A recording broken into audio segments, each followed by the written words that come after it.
El siguiente podcast es una presentación exclusiva de Euforia On Demand. Atrévete a cruzar el umbral de lo desconocido con los misterios clasificados como los códigos paranormales, enigmas que desafían a la ciencia, conspiraciones y creencias insólitas, fenómenos paranormales, bestiario mitológico, invitados especiales, la bitácora insólita, el diario de un investigador. Todo esto y mucho más por Univision.com con Antonio Zamudio. Comenzamos.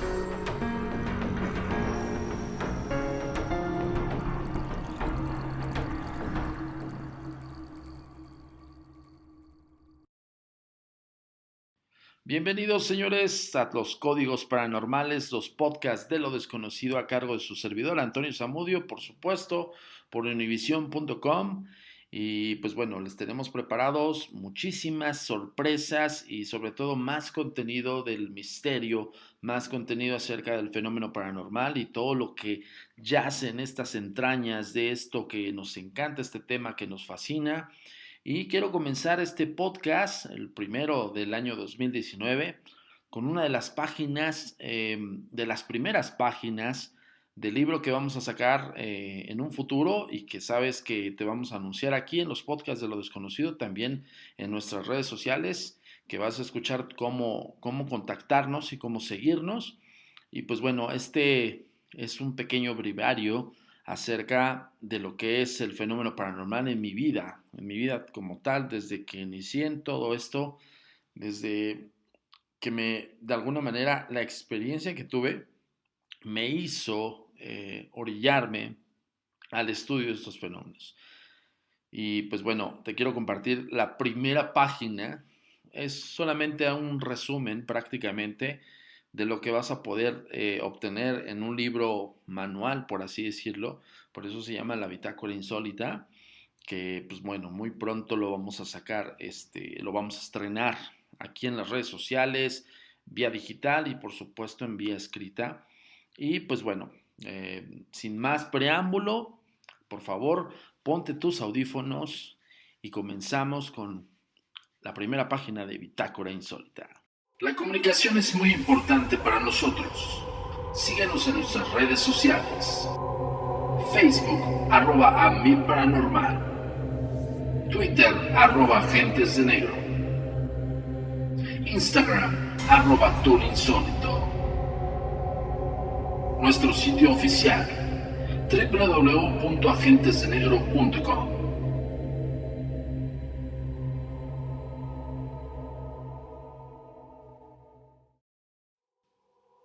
Corría el año de 1983, una casa dúplex, una casa pequeña, donde mi familia y yo empezamos a vivir en la colonia donde actualmente vive mi madre.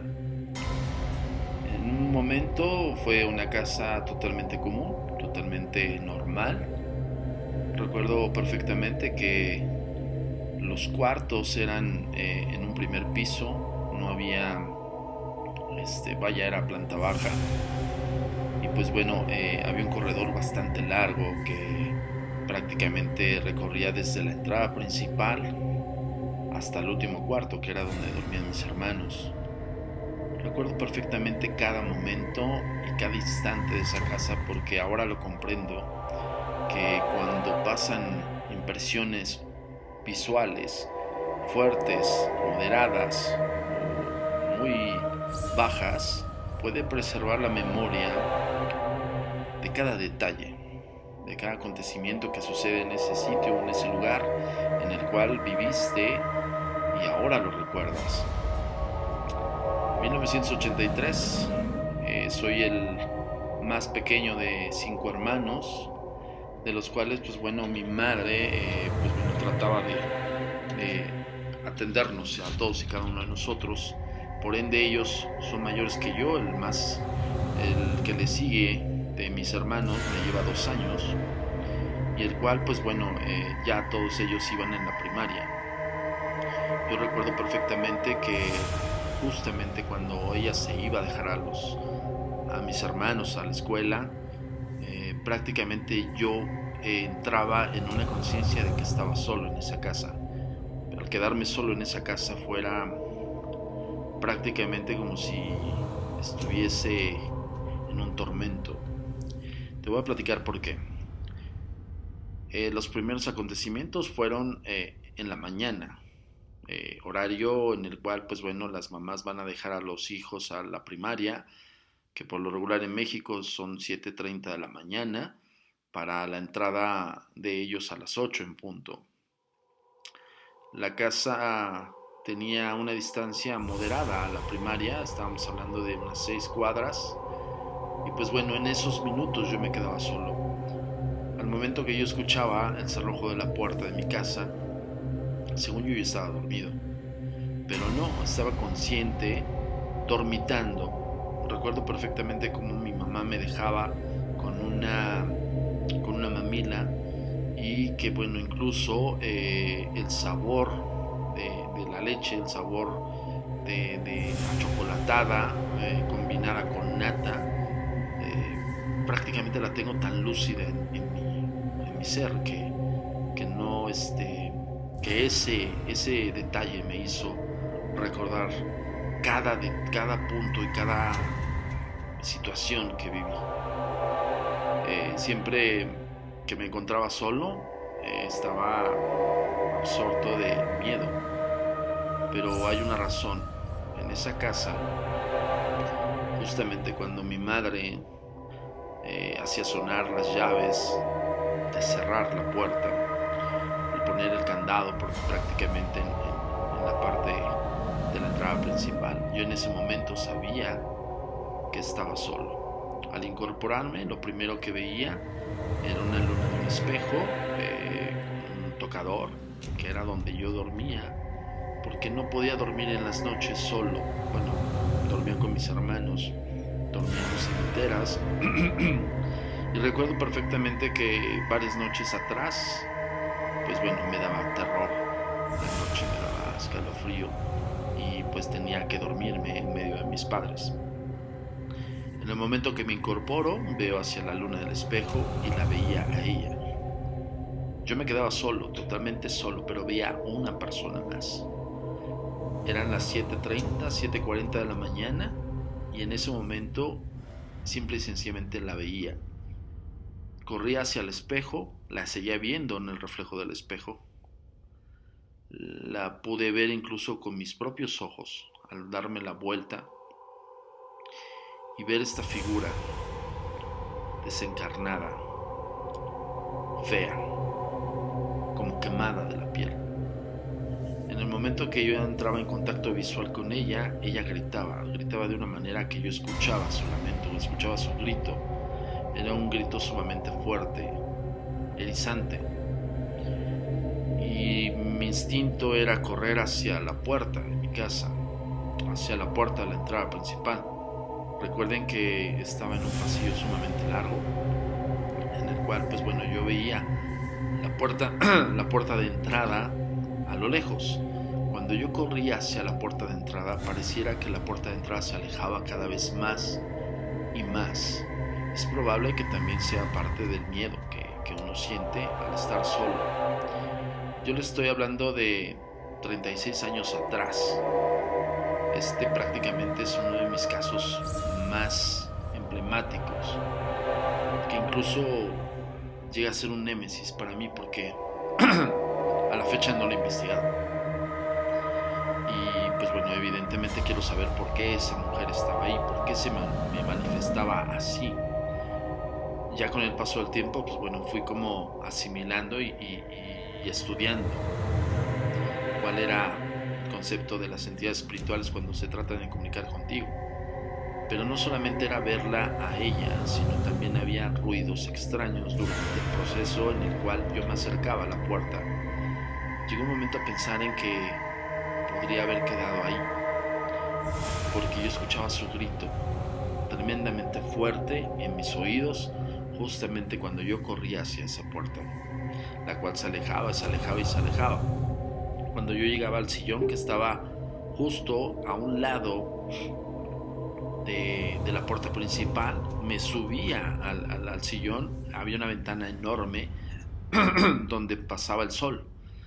Y recuerdo perfectamente que el sol solamente me iluminaba a mí. Por dentro se veía como una especie de oscuridad rara por la mañana, de esas oscuridades que solamente pasan en algunos, halos de luz, por así decirlo, ¿no? De esa ventana. Y empezaba a gritar, empezaba a patalear, empezaba a desesperarme. Llegó un momento en que yo gritaba y pegaba en la ventana, gritaba y pegaba en la puerta. Cuando podía y cuando mi madre no dejaba el cerrojo en la entrada principal, salía al patio. Una vez que salía al patio, pues tenía un poco más de quietud, pero si yo volteaba en la parte trasera de esa casa, veía los ojos de ella y la escuchaba gritar. Aún a pesar que el patio de mi casa, pues bueno, estaba iluminado por el sol. Había gente pasando, la gente se me quedaba viendo como diciendo, ¿qué hace un niño de 4 años de edad llorando en el patio de su casa?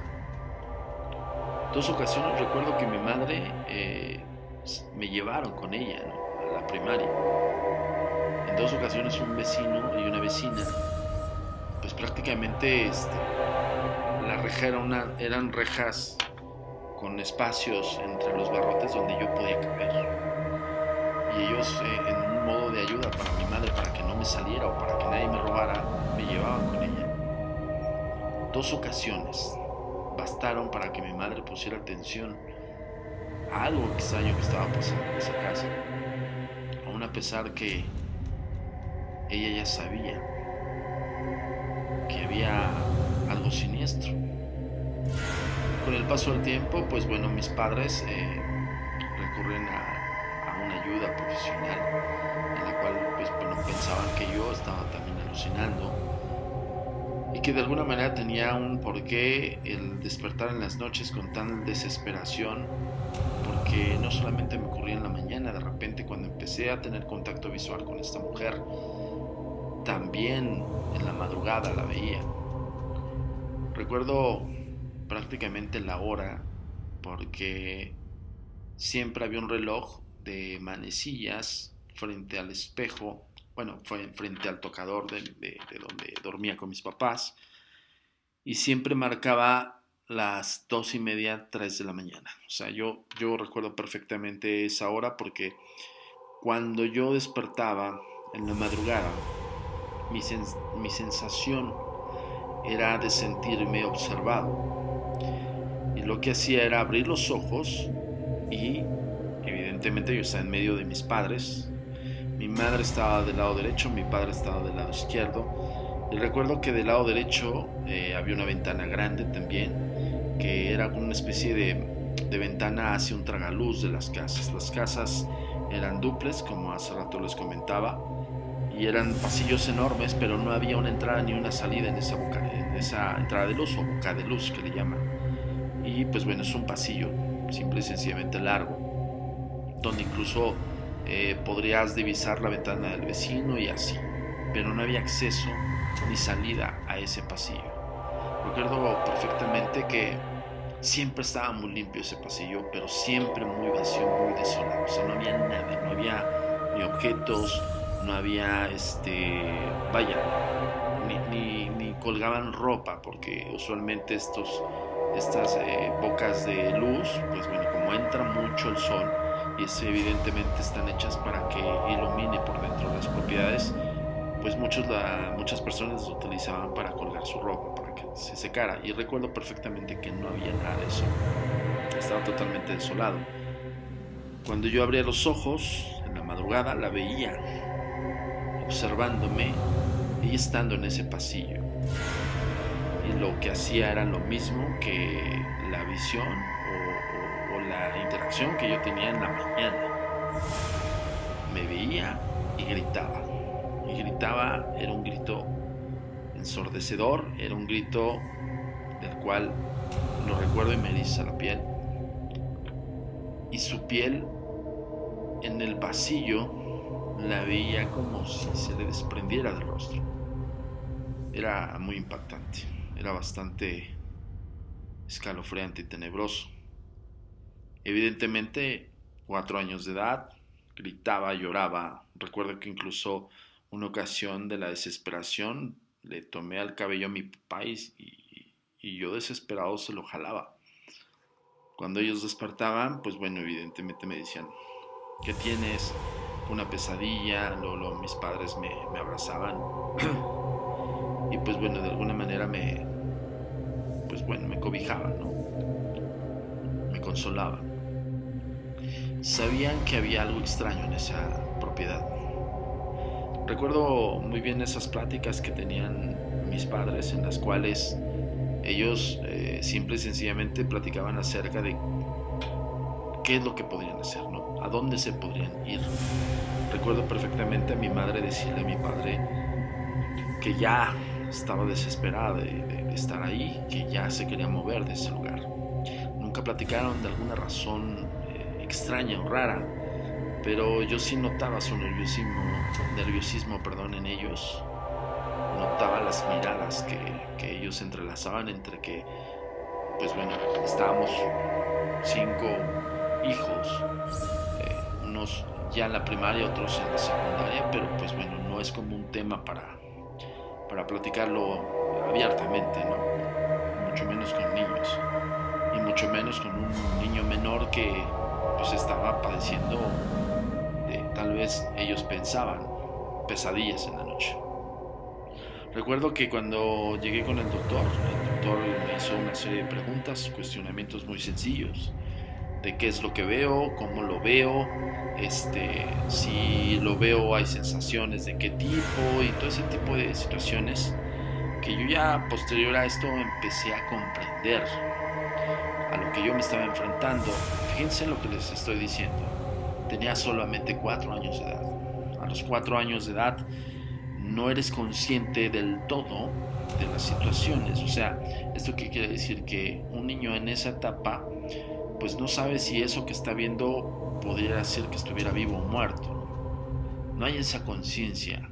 Simplemente tú estás viendo personas que crees que coexisten o están cohabitando tu propiedad y ya. No hay una explicación lógica. No hay una averiguación como tal. Entonces recuerdo que el doctor les dijo a mis padres, no, su hijo es, afortunadamente me tocó un doctor. Yo creo que ese doctor también marcó parte de mi carrera porque recuerdo perfectamente esa plática que tuvieron mis padres. Fíjense lo que les estoy comentando. O sea, yo estaba presente y estaba consciente en ese momento de lo que estaban hablando. Por eso recuerdo prácticamente incluso cuadros que había en su consultorio. Recuerdo un cuadro que me llamó mucho la atención, que era como un enfermo en una cama de hospital y a un lado de su cama estaba el enfermo, transparente, translúcido. Evidentemente el doctor sabía que estábamos hablando de algo extraño por ese cuadro me llamó mucho la atención porque yo creo que también era o aficionado de esto o por lo menos había estudiado algo de esto, ¿no? El tema paranormal.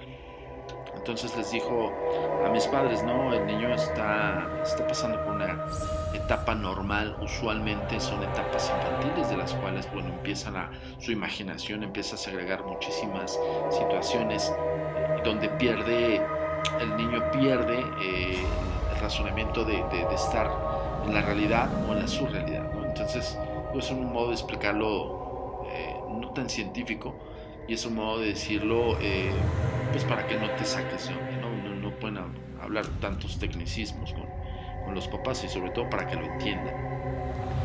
Pero recuerdo que regresamos esa noche y estábamos, bueno, mis hermanos se habían quedado con un tío y en el carro mis papás empezaron a hablar entre líneas, pero esas entre líneas hablaban acerca de que en la propiedad evidentemente había algo y ellos ya estaban desesperados. Recuerdo perfectamente que mi padre le dijo a mi madre, solo dame unos meses, estoy terminando tu casa.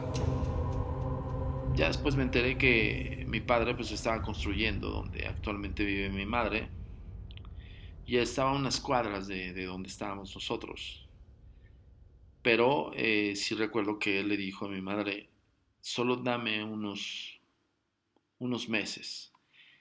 Y mi madre, con ojos de desesperación y resignación a la vez, asintió con la cabeza. Esa noche dormí plenamente. Esa noche dormí mejor. Recuerdo que me acurruqué en el regazo de los dos y los dos me tenían, pues vaya, como cobijado con sus brazos, ¿no? Entonces me sentía yo protegido. Al cabo de ciertos días, todo empezó como a regularizar, totalmente en lo normal. Pero una ocasión, una noche, creo que esa noche desafió a todos y cada uno de los integrantes de mi familia. Esa noche fue la misma dinámica de esas madrugadas, de levantarme con la sensación de sentirme observado. Pero esa ocasión, cuando yo despierto, yo la veo no fuera de la casa, o sea, no en la ventana, no en el pasillo que hace un momento les platicaba, sino yo la veo dentro de mi casa, la veo al pie de nuestra cama, de mis papás y de la mía. Y cuando entro en sí, no veo a mis papás, no los veo a mi lado. Empiezo a gritar, empiezo a llorar. Yo veo que mi padre sale del pasillo, me toma en sus brazos y me saca hacia la parte de la sala con mi hermana mayor. Mi hermana mayor me toma en sus brazos, como que me trata de calmar. Y yo llorando, pero veo que los objetos de mi casa están moviéndose, rompiéndose, arrojándose. Mi padre se va corriendo hacia el fondo. Mi madre saca a otros de mis hermanos. Y recuerdo perfectamente esa noche porque todos estábamos tan alterados, tan espantados, que no dijimos nada a nadie. O sea, no expresamos nada. Recuerdo a mis hermanas mayores me tomaban en sus brazos, hacían que no viera yo, o sea, me tomaban la cabeza y se la acercaban a su estómago y pareciera que no, que querían que no viera nada.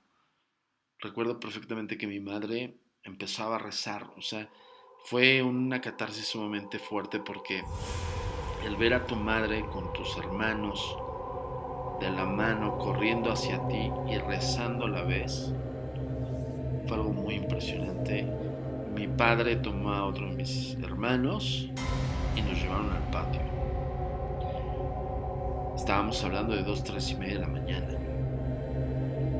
Las cosas se caían, las cosas se escuchaban tronarse o arrojarse hacia el suelo.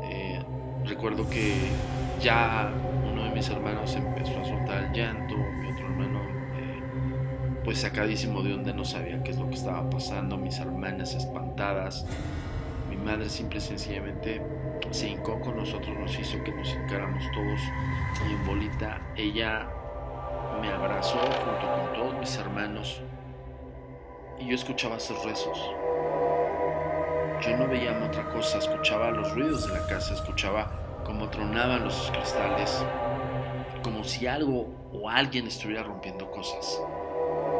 Recuerdo perfectamente ese rezo y recuerdo que se quedó tan grabado en mi mente porque era la ayuda, o pedía la ayuda a mi madre a las almas benditas del purgatorio.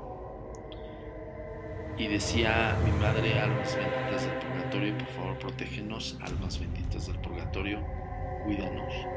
Y una serie de letanías que todavía las recuerdo perfectamente, pero que me las reservo por obviedad, ¿no?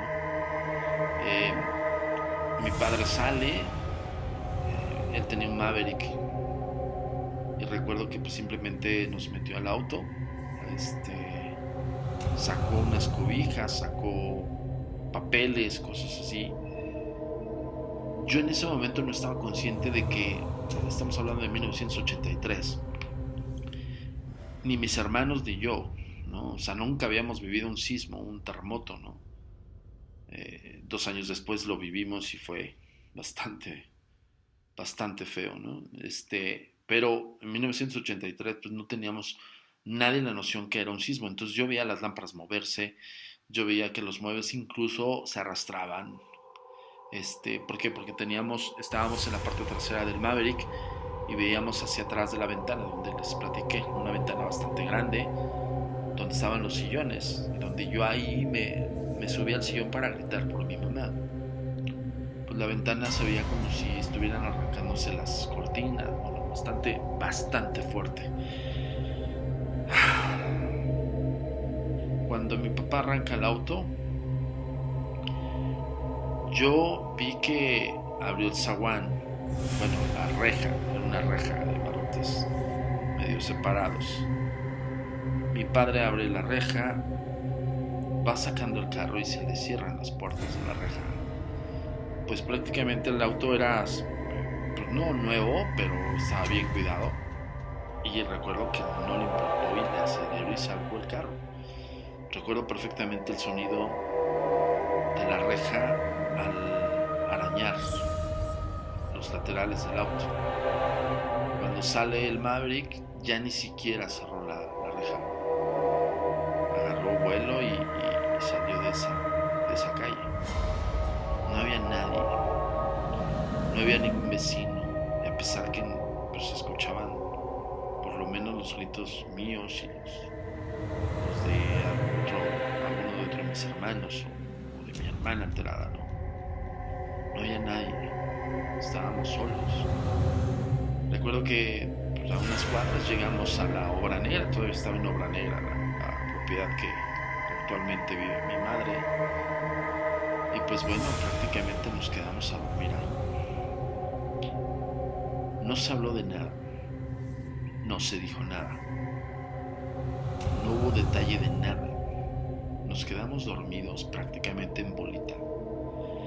Mi padre, recuerdo que le dijo a mi madre, tengo que regresar a cerrar, y mi madre le decía, no vayas, por favor, tengo que regresar a cerrar. Había pertenencias, evidente que alguien se podría meter y robarlas, porque las rejas de par en par se quedó y pues bueno, con todo el estrés de salir pronto de ese lugar, pues mi padre no se acordaba incluso que había cerrado. Recuerdo todo eso, cada episodio de esto, que bueno, muy pronto lo van a poder leer de la bitácora insólita. Pero van a preguntarse el por qué recuerdas tanto. ¿Por qué Zamudio recuerda tanto esa noche? Porque ahora que yo sé lo que es la psicología, entiendo perfectamente cómo queda preservado esos recuerdos y cómo esos detalles visuales hacen recordarte. Justo ahorita que les estoy platicando, cuando yo empiezo a volver a rebobinar esa memoria, yo prácticamente estoy viviendo nuevamente ese episodio y empiezan los recuerdos tan lúcidos. ¿Por qué? Porque hay sensaciones en mi cuerpo. Les hablé de esta mujer, yo sabía que era una mujer, la entidad porque la veía con cabello largo, identificar quién era una mujer y quién era un hombre, cabello largo, y gritaba muy agudo. Entonces pues prácticamente yo la veía, y justamente cuando lo veía pues entraba un miedo muy absorbente, un miedo que te inunda los sentidos. Y en ese entonces es probable que mi cerebro focalizara a esa entidad de lo feo que estaba, de lo fea que estaba, lo escalofriante de su grito, y por supuesto que pues bueno, me focalizaba en verla, porque me aterraba. Pero mi cerebro y mi visión captó exactamente esos detalles. ¿Por qué? Porque yo cuando corría hacia la puerta se me alejaba. Y yo veía en cuando corría incluso los adornos que tenía mi madre en los laterales de esas paredes. Entonces recuerdo perfectamente que eran unas como golondrinas de porcelana colgadas. Cuando yo salía al lobby, por así decirlo, a la sala, veía los sillones y recuerdo perfectamente que eran de color verde, un verde horrible, y brillaban porque eran de estos muebles de la época de los 80s, que te los vendían con ya un recubrimiento de hule, porque ya ven que algunas personas ponían hule en sus sillones. Pues bueno, ya te vendían unos sillones con hule pegado, ¿no? Que afortunadamente mi padre ya no volvió a comprar eso. Pero cuando yo subí al sillón, logró incluso a recordar de cómo hacía el ruido del hule y cómo se me pegaba a las piernas, por el sudor del miedo, por la sensación de sentirme perseguido y por todo lo que ocurría en esa casa. Entonces, prácticamente ese es un pequeño lapsus de lo que quise contar en este primer código paranormal, que es una de las páginas que va a tener el libro de la Bitácora Insólita, el diario de un investigador. Te recuerdo que nos sigas en las redes sociales y por supuesto ya sabes que estamos aquí cada semana con todo el gusto del mundo. Espero que te haya gustado y si tienes una experiencia similar, por favor coméntanos en las redes sociales. Y pues bueno, yo los dejo esta semana, pero nos vemos la próxima semana con otra entrega de los códigos paranormales. Se despide Antonio Zamudio con muchísimo gusto y les agradezco muchísimo que descarguen los podcasts. Hasta la próxima. La comunicación es muy importante para nosotros. Síguenos en nuestras redes sociales. Facebook, @AmIParanormal. Twitter, @AgentesDeNegro. Instagram, @TourInsólito. Nuestro sitio oficial, www.agentesdenegro.com.